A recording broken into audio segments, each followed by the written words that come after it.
अस्सलाम वालेकुम स्टूडेंट्स, उम्मीद करता हूँ आप सब खैरियत से होंगे।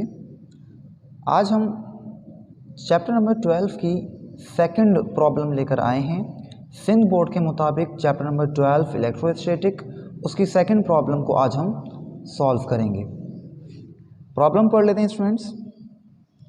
कह रहे 2 point charges of 1 × 10⁻⁻4 coulomb and -1 × 10⁻⁻4 coulomb are placed at a distance of 40 centimetre from each other.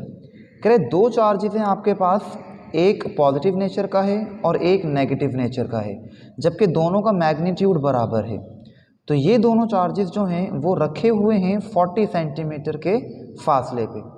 तो हमने कहा आपके पास ये पहला चार्ज है Q1, इसको कहते हैं Q1, और ये दूसरा चार्ज है Q2, ये पॉजिटिव नेचर का और ये नेगेटिव नेचर का। ये एक दूसरे से 40 सेंटीमीटर के फासले पे रखे हुए हैं। ठीक।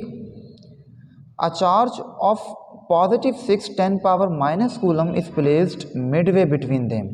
एक और चार्ज हम लाते हैं और वो उसका मैग्नीट्यूड 6 × 10⁻⁻5 कूलम है, और उसको हम ला के बिल्कुल मिडवे पे रख देते हैं, इन दोनों के बिल्कुल दरमियान में रख देते हैं उस नए चार्ज को। ठीक। तो उस चार्ज को हमने लाके यहाँ पे रखा। तो अब देखें, जब इन दोनों के दरमियान 40 सेंटीमीटर का फासला था, तो सिर्फ इन दोनों के दरमियान अब 20 सेंटीमीटर का फासला रह जाएगा, और इन दोनों के दरमियान भी 20 सेंटीमीटर का फासला रह जाएगा। बिल्कुल मिडवे पे लाके हमने इसको रखा है। कह रहे what is the magnitude and direction of force on it. इस चार्ज पे बताइए जो फोर्स लग रही है इन दोनों की वजह से, वो फोर्स कितनी है इसके ऊपर, और ये किस डायरेक्शन में मूव करेगा वो डायरेक्शन भी बताइए। तो डेटा में गिवन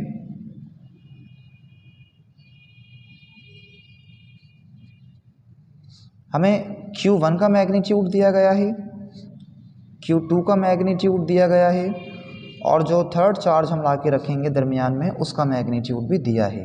पहला चार्ज कौन सा है? पॉजिटिव नेचर का है, -4 कूलम।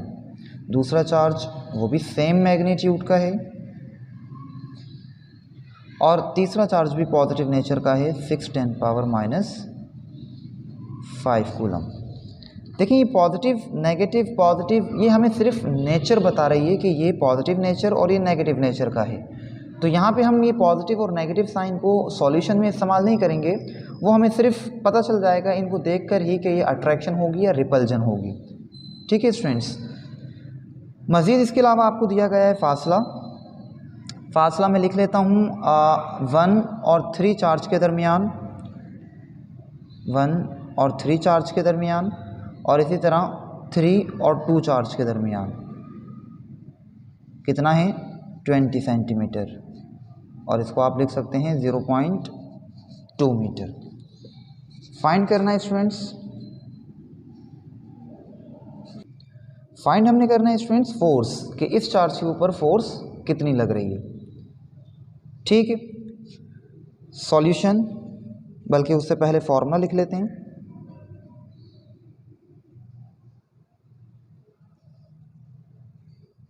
चूंकि स्टूडेंट्स यहाँ चार्जेस के दरमियान फोर्स कैलकुलेट करनी है, तो अगेन हम यहाँ पे इस्तेमाल करेंगे कूलम्स लॉ, और कूलम्स लॉ कहता है F = K, दो चार्जेस के दरमियान, दो चार्जेस का मैग्नीट्यूड और उनके दरमियान का फासले का स्क्वायर।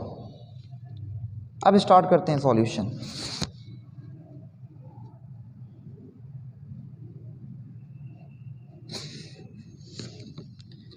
देखिए स्टूडेंट्स, सॉल्यूशन को ज़रा समझें। हमने फोर्स मालूम करनी है इस चार्ज के ऊपर। ठीक।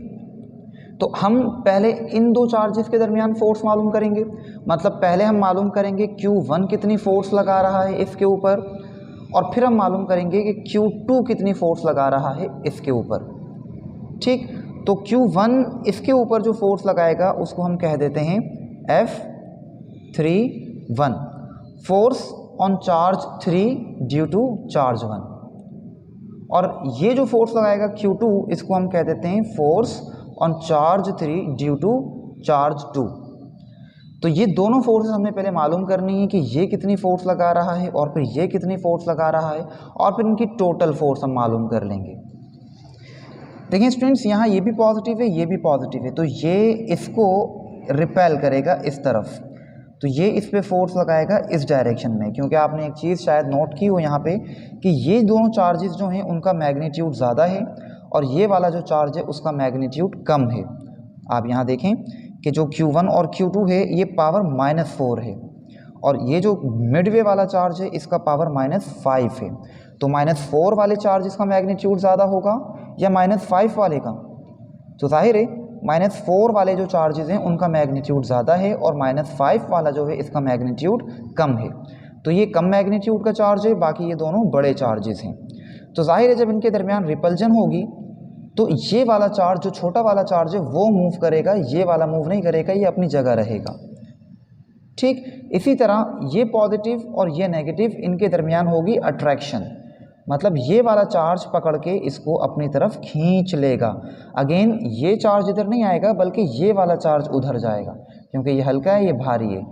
तो इस तरह से क्या होगा स्टूडेंट्स, एज अ होल अगर हम देखें तो ये वाला इस चार्ज को इधर धक्का देगा और ये वाला चार्ज जो है वो इसको अपनी तरफ खींचेगा। तो एज अ होल जो इस चार्ज के ऊपर फोर्स की डायरेक्शन होगी वो इस डायरेक्शन में होगी, मतलब ये चार्ज जो है वो इस डायरेक्शन में मूव करेगा। तो यहाँ पे अगर हम इस चार्ज पे हम इसकी फोर्स बताना चाहें तो डायरेक्ट बता सकते हैं कि ये वाला जो चार्ज है वो मूव करेगा टूवर्ड्स नेगेटिव चार्ज, क्योंकि जाहिर है ये रिपेल करेगा और ये अट्रैक्ट कर लेगा। एज अ होल ये चार्ज इसी तरफ मूव करेगा। तो यहाँ कहा था इसने कि what is the magnitude and direction of force, force की डायरेक्शन भी बतानी है। तो आप फोर्स की डायरेक्शन बता सकते हैं कि the direction of force on charge Q3 is towards negative charge. ठीक है स्टूडेंट्स, तो डायरेक्शन पे थोड़ी देर में आते हैं, उससे पहले हम कैलकुलेट करते हैं इसके ऊपर लगने वाला टोटल फोर्स का मैग्नीट्यूड। तो पहले इन दोनों के दरमियान फोर्स मालूम कर लेते हैं, फिर इन दोनों के दरमियान। ठीक है स्टूडेंट्स, तो पहले हम मालूम करते हैं force on charge 3 due to charge 1, इसकी जो फोर्स लग रही है तो कितनी हो जाएगी, K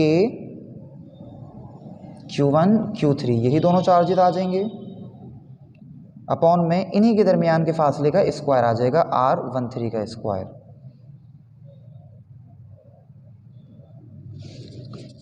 ठीक है, वैल्यूज पुट कर देते हैं। तो F31 बराबर हो जाएगा K की वैल्यू 9 10 पावर 9, Q1 और Q1 आपके पास है 1 10 पावर -4 और Q3 है 6 10 पावर -5 डिवाइड बाय R13 का स्क्वायर, R13 0.2 है तो 0.2 का स्क्वायर हो जाएगा। देखें स्टूडेंट्स, हमने पॉजिटिव लाजमी नहीं है रखना, क्योंकि वो सिर्फ आपको चार्ज की नेचर शो कर रहा है। ठीक, कैलकुलेशन में उसको इस्तेमाल नहीं करेंगे। अब मल्टीप्लाई कर लें स्टूडेंट्स, 9 1 9 और 9 6 54 हो जाएगा। तो आपके पास F31 आ जाएगा 54 और 10 पावर देखें स्टूडेंट्स, -4 -5 -9 हो गया और ये प्लस का 9, तो -9 + 9 कैंसिल कर देगा, ख़त्म हो गया। सिर्फ आपके पास अपॉन में बचेगा 0.2, तो इसका स्क्वायर कर दें 0.04 हो जाएगा। दोनों को डिवाइड कर दें स्टूडेंट्स, आपके पास सिंपल आ जाएगा 1350 न्यूटन। इसका मतलब स्टूडेंट्स कि ये चार्ज इसके ऊपर जो फोर्स लगा रहा है वो 1350 न्यूटन की लगा रहा है। तो ये तो निकल गई इसकी फोर्स। अब ये कितनी फोर्स लगा रहा है इसके ऊपर, तो इसकी फोर्स को हमने कहा F32, force on charge 3 due to 2, तो ये बराबर हो जाएगा K। अब ये दोनों चार्जेस आएंगे तो इनको आप लिख लें Q3 और Q2 डिवाइड बाय इन्हीं के दरमियान का फासला आ जाएगा, तो R32 का स्क्वायर हो जाएगा। इनकी वैल्यूज पुट कर देते हैं, K 9 10 पावर 9 हो गया, Q3 आपके पास सेम आ गया 6 10 पावर -5 और Q2 आपके पास 1 × 10 पावर -4। माइनस नहीं लिखेंगे, माइनस जस्ट आपको नेचर शो कर रही है। अपॉन में आर का स्क्वायर, तो आर वही आ जाएगा 0.2 का स्क्वायर। अगेन स्टूडेंट्स बिल्कुल सेम होगा, 9 6 54 हो जाएगा, 1 अपनी जगह रहेगा तो ये हो जाएगा 54। -5 -4 ये आपके पास -9 हो जाएगा, +9 कैंसिल हो जाएगा, अपॉन में वही आ जाएगा 0.04। इन दोनों को डिवाइड करते हैं स्टूडेंट्स, बिल्कुल लास्ट टाइम की तरह सेम आ जाएगा, 1350 न्यूटन। तो जाहिर सी बात है चूंकि दोनों के मैग्नीट्यूड भी सेम है तो दोनों बराबर की फोर्स लगाएंगे इसके ऊपर, ये भी इतनी ही फोर्स लगाएगा और ये वाला चार्ज भी इसको जो खींचेगा वो इतनी ही फोर्स के साथ खींचेगा, 1350 न्यूटन के साथ।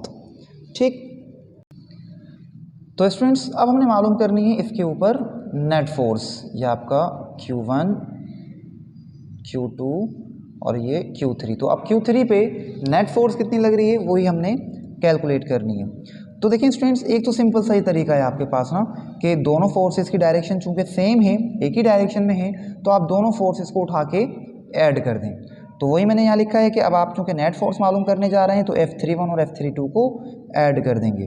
तो सिंपल इनको ऐड कर लेते हैं, ये भी 350 और ये भी 350, टोटल आपके पास हो जाएगा 2700 न्यूटन, या इसको ऐसे लिखेंगे 2.700×10⁻³ न्यूटन। हाईलाइट कर लेते हैं।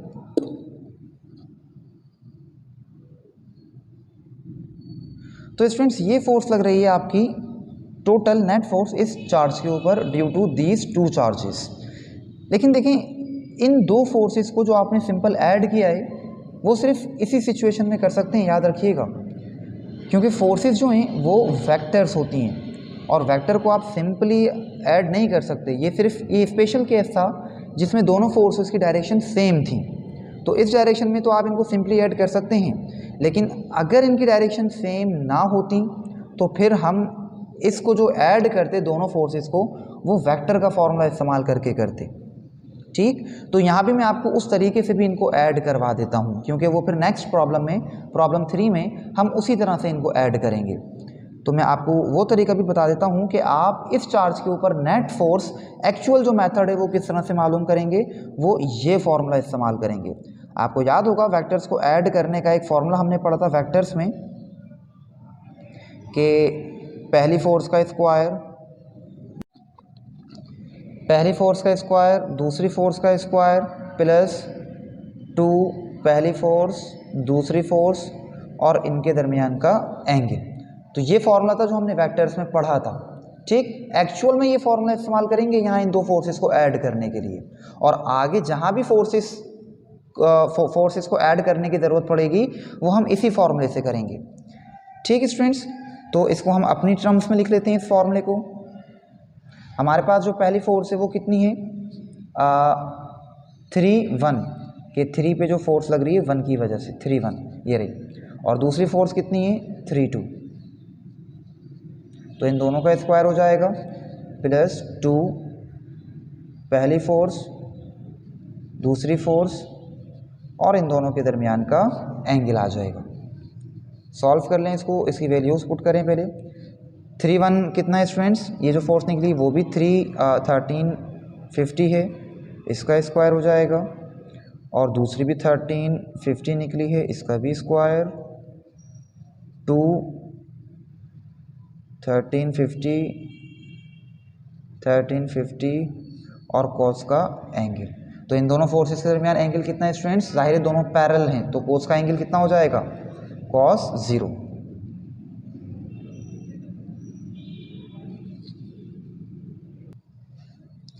इसका स्क्वायर निकालेंगे स्टूडेंट्स, 182250, इसका स्क्वायर भी सेम आ जाएगा 182250। cos 0 तो 1 हो जाएगा स्टूडेंट्स। अब 1350 अगेन इसका स्क्वायर हो जाएगा जो कि यही आ जाएगा, और फिर इसको 2 से मल्टीप्लाई करा देते हैं, तो हम इसको कर देते हैं मल्टीप्लाई बाय 2, तो ये हो जाएगा 3645 3645,000।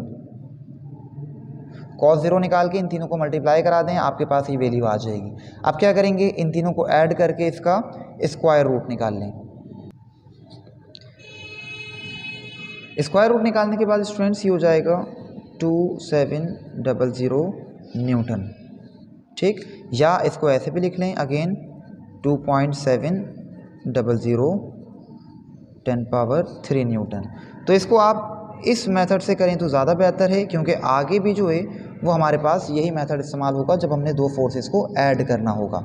तो देख सकते हैं आप दोनों ही आंसर जो हैं वो सेम ही हैं। ये स्पेशल केस था, बस यहीं इस तरह से हम इनको ऐड कर सकते हैं दोनों फोर्सेस को, लेकिन आगे जाके हमें ये मेथड इस्तेमाल करना पड़ेगा।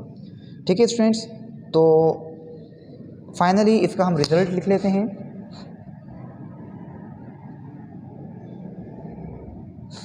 इस प्रॉब्लम का रिजल्ट क्या निकल के आया कि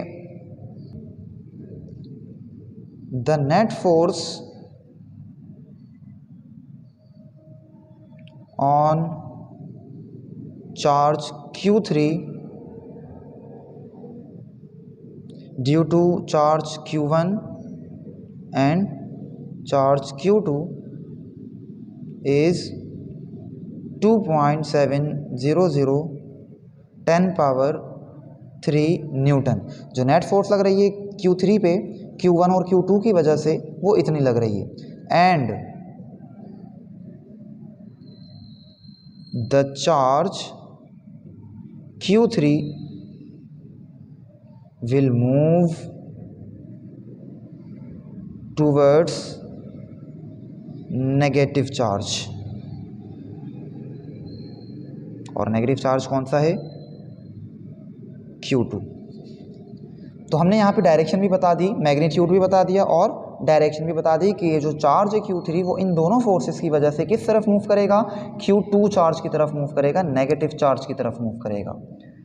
ठीक है स्टूडेंट्स, तो उम्मीद करता हूँ कि आपको क्लियर हो गई होगी ये बात। आज के लिए इतना ही, मिलते हैं आपसे नेक्स्ट वीडियो में एक नई प्रॉब्लम या नए टॉपिक के साथ। तब तक के लिए अल्लाह हाफिज़।